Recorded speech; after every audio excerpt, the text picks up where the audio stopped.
तो बच्चों अब हम लोग अपने तीसरे प्रश्न को करने जा रहे हैं। अभाज्य गुणनखंड विधि द्वारा निम्नलिखित पूर्णांकों के एचसीएफ और एलसीएम ज्ञात कीजिए। तो अभाज्य गुणनखंड विधि द्वारा एचसीएफ और एलसीएम ज्ञात करना। आइए देखते हैं अपने पहले प्रश्न को। इसमें चलिए 12 का गुणनखंड करते हैं। 12 का करेंगे तो 2 से 2 6 के 12 हो जाएगा, 2 3 6, फिर 3 के टेबल में एक बार में।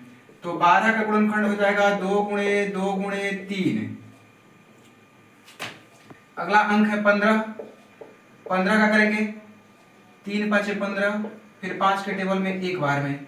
तो 15 का हो जाएगा 3 गुणे 5। फिर अगली संख्या 21 है। 21 का करते हैं 3 के टेबल में 3 7 21, फिर 7 के टेबल में 1 हो जाएगा। तो 21 का गुणनखंड हो जाएगा बच्चे 21 का गुणनखंड हो जाएगा 3 गुणे 7।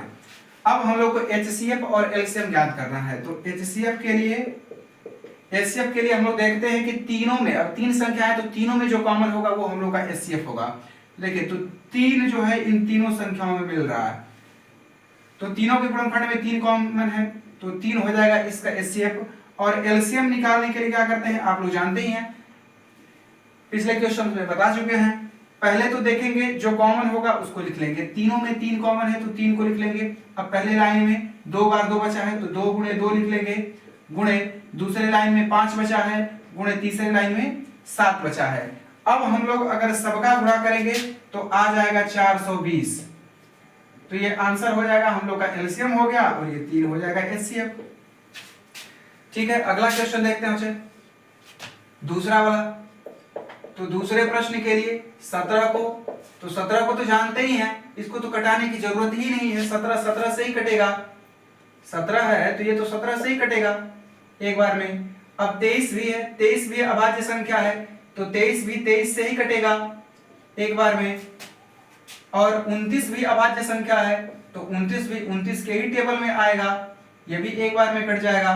तो अब देख लेते हैं, 17 का हो गया 17 गुणे 1, 17 गुणे 1 लिख सकते हैं। उसके बाद 23 को लिख सकते हैं 23 गुणे 1, क्योंकि 23 से कम 23 से होगा। और 29 को लिख सकते हैं 29 गुणे 1। अब 1 इसलिए लिख रहे हैं क्योंकि 1 लास्ट में हम लोग को कॉमन मिल जाएगा, 1 से गुणा करने पर कोई फर्क भी नहीं पड़ता है। ये हम लोग कॉमन हो गया तो एचसीएफ हो गया 1 और एलसीएम हो जाएगा। जो कॉमन है उसको लिख लेते हैं, 1 कॉमन है तो 1 को लिख लेंगे, गुणे पहले वाले में 17 बचा, दूसरे वाले में 23 बचा और तीसरे वाले में 29 बचा हुआ है। ठीक है, 1 से गुणा करने पर कोई फर्क नहीं पड़ेगा। तो 17 का 23 का और 29 का जब हम लोग गुणा करते हैं तो आता है 11339। हम गुणा किए हुए हैं, आप लोग करके देख सकते हैं। अब तीसरा प्रश्न है बच्चे, तीसरा प्रश्न है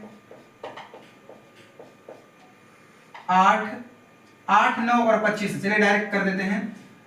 8 को घटाएंगे, 2 चौके 8, फिर 2 से 2 दूनी 4, फिर 2 से 1 होगा। तो 8 का हम लोग का हो जाएगा गुणनखंड 2 गुणे 2 गुणे 2। इसी तरह से 9 का करते हैं, 9 से 3 3 9 हो जाएगा, फिर 3 के टेबल में एक बार में। तो 9 का हो जाएगा बच्चे 3 गुणे 3। ठीक है, अब इसी तरह से 25 का करते हैं। तो 25 का जब गुणनखंड करेंगे तो 5 के टेबल में आता है 5 5 25 और फिर 5 से 1 हो जाएगा। तो 25 का हम लोग का गुणनखंड हो जाएगा 5 गुणे 5। ठीक है, अब हम लोग को एचसीएफ करना है और इसी का एलसीएम करना है।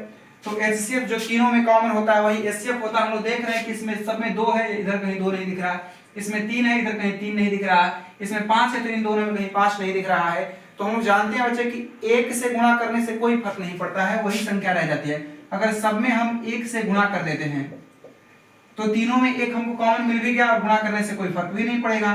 तो इसका एचसीएफ 1 हो जाएगा, या ये कह सकते हैं कि जिसमें कोई कॉमन नहीं मिलेगा उसमें 1 एचसीएफ होगा। ठीक है, अब 1 कॉमन है तो 1 को एलसीएम में ले लेंगे। पहले वाले में जो बच गया लिख देते हैं 2 गुणे 2 गुणे 2। अब उसका दूसरे वाले में 3 गुणे 3, तीसरे वाले में 5 गुणे 5। और इस तरह से जब हम सबका गुणा करेंगे तो 1800 आ जाता है। तो एलसीएम हम लोग का हो गया 1800 और एचसीएफ हो गया 1। इधर ये भी एचसीएफ 1 हो जाएगा। आप लोग स्क्रीनशॉट ले सकते हैं।